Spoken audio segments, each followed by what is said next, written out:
Saudara-saudariku yang terkasih, Shalom dan berkah dalem.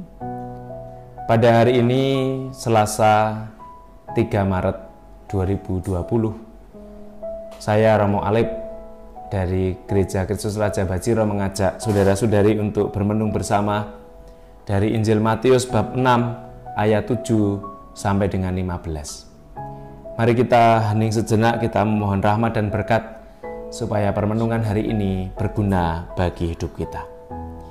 Dalam nama Bapa dan Putra dan Roh Kudus, amin. Tuhan yang baik, dampingilah kami dengan Roh Kudus-Mu, sehingga dalam permenungan hari ini sungguh berguna dan bermanfaat bagi kami, terlebih di masa Prapaskah, di masa Retret Agung untuk hidup kami. Demi Kristus Tuhan dan pengantara kami, amin. Tuhan sertamu dan sertamu juga. Inilah Injil Yesus Kristus menurut Matius. Dimuliakanlah Tuhan. Injil Matius bab 6 ayat 7 sampai dengan 15. Dalam khotbah di bukit, Yesus berkata kepada murid-muridnya, "Lagi pula dalam doamu itu jangan kamu bertele-tele seperti kebiasaan orang yang tidak mengenal Allah. Mereka menyangka bahwa karena banyaknya kata, doanya akan dikabulkan. Jadi janganlah kamu seperti mereka, karena Bapamu mengetahui apa yang kamu perlukan sebelum kamu meminta kepadanya.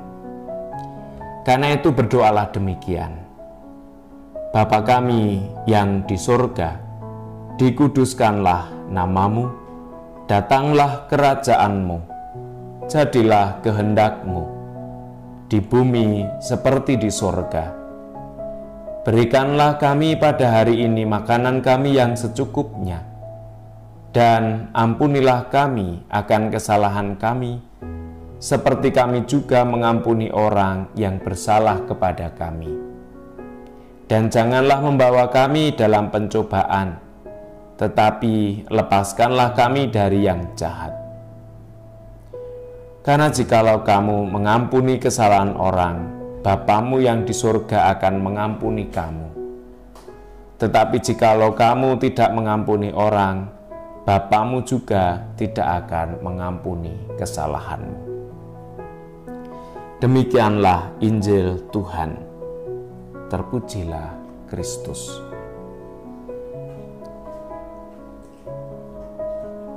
Berdoalah seperti demikian.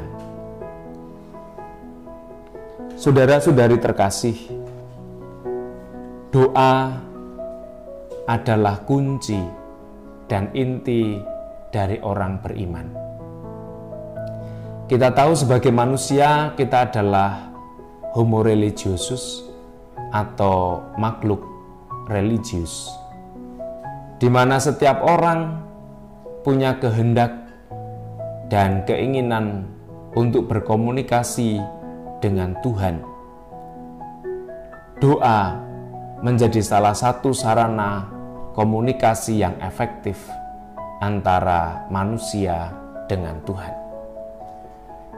Maka Yesus mengkritik orang yang bertele-tele dalam doanya.